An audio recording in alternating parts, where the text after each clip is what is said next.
Well, the convener has a couple of really important roles. And one thing that they do is that they make it safe for everyone to do things that they've never done before. And there are some very specific ways that they do that. One is to articulate a vision. And whether that may be just their vision or ultimately a collaborative vision, it's important to say, why are we here? Why is it going to be worth the extra work that we're going to do to get this done?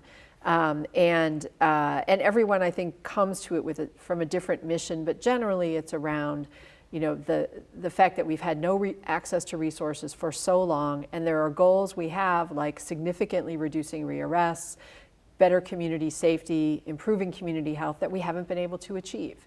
And so the vision tends to be an articulation of that. The second important goal, function of the convener, is to set expectations. An expectation that organizations that they've invited will participate, how often we're going to get together, what it is we're going to get done, that there will be some urgency to getting things accomplished.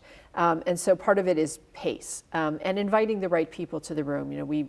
We found that in all the planning processes we've done, that you want to have the people at the table be people with senior level authority and also some ability to make decisions about how operations may change or adjust in their organization as a result of group decisions. The third important function is to really clarify roles. What are we expecting from each of you as part of the process? How can we support your efforts by having facilitation, whether that's done by the convener themselves or an organization that they bring in to help get that done, and the sort of the reporting back to who about what did we accomplish and when did that happen, and that's really important to set some sense of responsibility to the group for accomplishing tasks. And so for us in Cook County, in each of our meetings lately, they are focused on reports out, and the reports out to the presiding judge and to the group as a whole. And we find that allows people to take ownership of their accomplishments, and it also brings the group mind together to solve problems and think about what we could do next and what we can learn from each other. The fourth thing is to really develop a structure and a process on which tasks are going to be accomplished. And that's just necessary in any large group process with multiple stakeholders.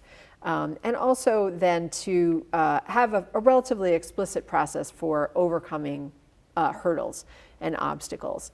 And I think because when you set the tone of the collaboration well with a high-level convening, it tends to minimize problems. And so there don't tend to be a lot of those.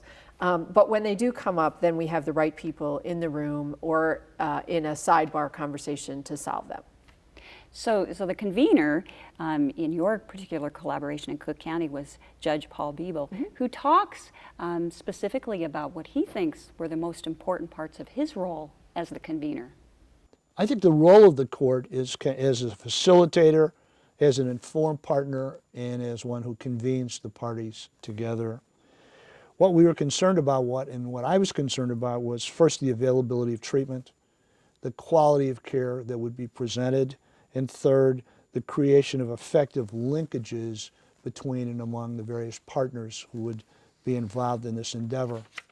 To that end, we have gotten every critical player involved in this matter. We were lucky to get a $50,000 grant from the Chicago Community Trust.